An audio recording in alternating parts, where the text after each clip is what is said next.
Hi dears, welcome to Home Queen Treats. இன்னைக்கு நம்மளுடைய Home Queen Treats சேனலில் சில டிப்ஸ் வீடியோ தான் வந்து நீங்கள் பார்க்க போகிறீங்க. வீட்டுக்கு தேவையான சில டிப்ஸ் தான் வந்து இந்த வீடியோவில் நான் சொல்லியிருக்கேன். கண்டிப்பாக இல்லத்தரசிகள் எல்லாருக்கும் ரொம்பவே இந்த வீடியோ பயனுள்ளதாக இருக்கும். ஸோ வீடியோவை ஸ்கிப் பண்ணாமல் கடைசி வரைக்கும் பாருங்கள். அப்போ தான் நான் சொல்கிற டிப்ஸ் எல்லாம் உங்களுக்கு ரொம்பவே பயனுள்ளதாக இருக்கும்.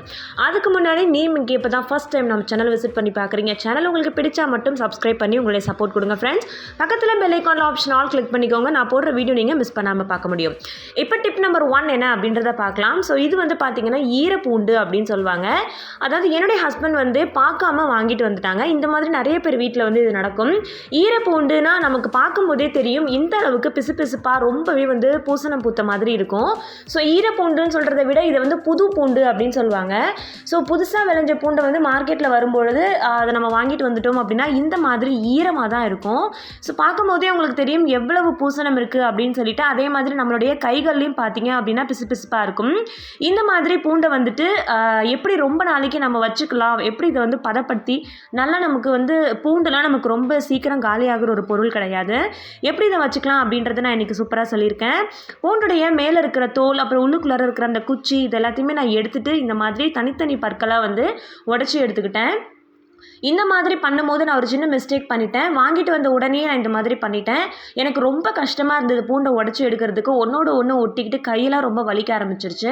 ஆனால் இதுலேருந்து இன்னும் ஈஸியான மெத்தட் என்னென்னா முழு பூண்டையே ஒரு நாள் வெயிலில் காய வச்சுட்டு அதுக்கப்புறம் நம்ம உடைச்சோம் அப்படின்னா கொஞ்சம் ஈஸியாக இருக்கும் அப்படின்னு சொல்லிட்டு சொல்லியிருந்தாங்க. ஸோ எனக்கு அது தெரியல. இப்போ இந்த மாதிரி வந்து சின்ன சின்னதாக நமக்கு எந்த அளவுக்கு உடச்சி எடுக்க முடியுமோ அந்த அளவுக்கு எடுத்துக்கலாம். ஏன்னா இப்போலாம் வந்து பார்த்திங்கன்னா புது பூண்டு தான் ரொம்ப அதிகமாக வந்து மார்க்கெட்டில் வருது. ஸோ அந்த புது பூண்டை வாங்கிட்டு வந்தோம் அப்படின்னா நமக்கு ரொம்பவே சீக்கிரமாக பூசணை பூத்து ரொம்ப பூண்டு வந்து வீணாக போயிடும். ஸோ இந்த மாதிரி நம்ம ஃபுல்லாகவே வந்து இப்போ எடுத்துகிட்டு நல்லாவே வந்து வெயிலில் காய வைக்க போகிறேன். அந்த மாதிரி நம்ம காய வச்சு ஃபஸ்ட்டு எடுத்துக்கலாம். ஸோ என் கையை பார்த்தாலே உங்களுக்கு தெரியும் எவ்வளோ பிசுன்னு இருக்குதுன்னு சொல்லிட்டு. அவ்வளோவுமே வந்து பார்த்திங்கன்னா சீக்கிரமாக இந்த பூண்டு கெட்டு போகிறதுக்கு இந்த பிசுபிசுப்பு தன்மை தான் காரணம். முடிஞ்ச அளவுக்கு அதில் இருக்கிற தோல் எல்லாத்தையுமே எடுத்துகிட்டு இந்த மாதிரி வெயிலில் நல்லா காய வைங்க. ஒரு 3 நாளாவது நல்ல வெயிலில் வந்து காயணும். காய வைக்கும் போது நீங்கள் வச்சுருக்கிற பூண்டு எல்லாத்தையுமே ஒரே முறத்தில் போட்டு காய வச்சிடாதீங்க. இந்த மாதிரி 2 முறத்தில் போட்டு தனித்தனியாக விரித்து காய வைக்கும் போது அந்த பூண்டுடைய பிசுபிசுப்பு தன்மை எல்லாமே வந்து ரொம்ப சீக்கிரமாக போகும். இப்போ பாருங்கள் கரெக்டாக ஒரு 2லேருந்து 3 நாள் காஞ்சதுக்கப்புறம் இதில் இருக்கிற பிசுபிசுப்பு தன்மை எதுவுமே இல்லை. இப்போ நமக்கு பூண்டு வந்து ரொம்ப நாளைக்கு நல்லா இருக்கும். இருந்தாலும் இதே பூண்டு வந்து உரிக்கிறதுக்கு நிறைய பேர் கஷ்டப்படுவாங்க. அவங்களுக்கும் ஒரு சூப்பரான டிப்ஸ் நான் சொல்லித்தரேன்.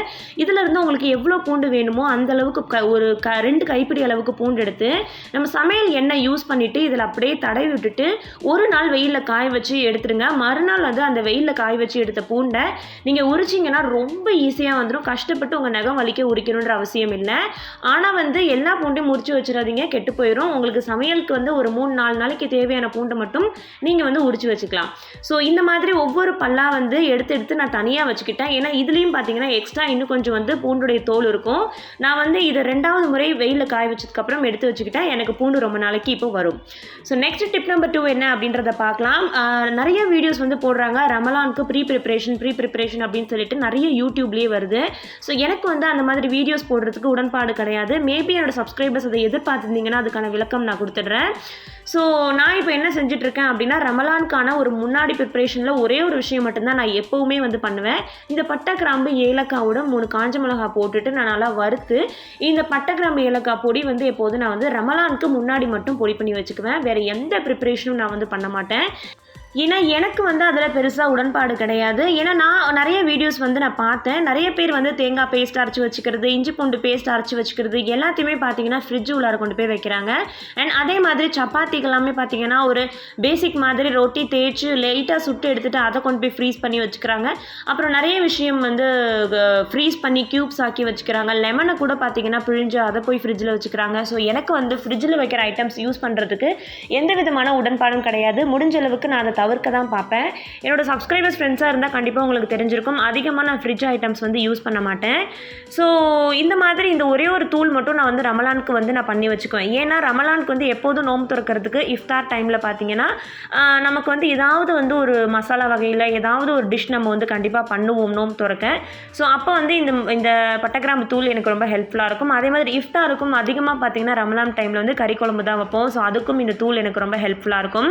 நார்மல் டேஸில் எனக்கு பட்டை கிராம்பு தூள் தேவைப்படாது, நான் போட மாட்டேன். ரமலான் டைமில் அதிகமாக நான்வெஜ் எடுக்கிறதுனால நான் இந்த ஒரு விஷயம் மட்டும் முன்னாடியே வந்து செஞ்சு வச்சுக்குவேன்.